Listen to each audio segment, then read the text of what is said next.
Hi friends, ఇవాళ మన trade అయితే కంప్లీట్ అయింది. నేను మార్కెట్ని ఎలా అనలైజ్ చేశాను, ఎలా ట్రేడ్ చేశాను, ఎంత ప్రాఫిట్ వచ్చిందో ఎక్స్ప్లెయిన్ చేస్తాను. అలాగే మీరు ఇవాళ ఎవరైనా ట్రేడ్ చేసిన వాళ్ళు ఉంటే కనుక కామెంట్ చేయండి. మన ట్రేడింగ్ ఫ్రెండ్స్కి మర్చిపోకుండా మన వీడియోస్ అన్ని షేర్ చేయండి. April 12th previous day world market చూసుకున్నట్టయితే మిక్స్డ్గా ట్రేడ్ అవుతున్నాయి. అలాగే మన మార్కెట్లో కూడా ప్రాఫిట్ బుకింగ్ జరుగుతుంది ఆల్ టైమ్ హై నుంచి. నా వ్యూవర్స్ సరికి మార్కెట్ ఇవాళ గ్యాప్ డౌన్ ఓపెన్ అయింది. ఈ 3 minute క్యాండిల్ సపోర్ట్ చేసింది, బట్ అక్కడ నుంచి రెసిస్టెన్స్ ఫేస్ చేయడం వల్ల మళ్ళీ మార్కెట్ డౌన్ అయింది. ఎప్పుడైతే ఈ 3 minute క్యాండిల్ లో అయితే ఎప్పుడైతే బ్రేక్ చేస్తే అక్కడ నుంచి నేను ఎంట్రీ తీసుకున్నాను. అరౌండ్ 2500 ప్రాఫిట్ వచ్చింది. పుట్ ఆప్షన్స్ తీసుకున్నాను.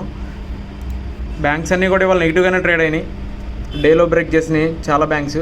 సో అలాగే మీరు కూడా డైరెక్ట్గా బ్యాంక్ నిఫ్టీ పెరుగుతుందని చెప్పేసి కాల్ ఆప్షన్ బై చేయడం, పడుతుందని పుట్ ఆప్షన్ బై చేయడం కాకుండా ఇలా చార్ట్ అనలైజ్ చేసుకుంటే డైలీ చేస్తూ ప్రాక్టీస్ చేస్తుంటే ఆటోమేటిక్గా మీకే అర్థమైపోద్ది మార్కెట్ సెంటిమెంట్ ఏంటో. దాన్ని బట్టి మీరు ట్రేడింగ్ ప్లాన్ చేసుకోండి.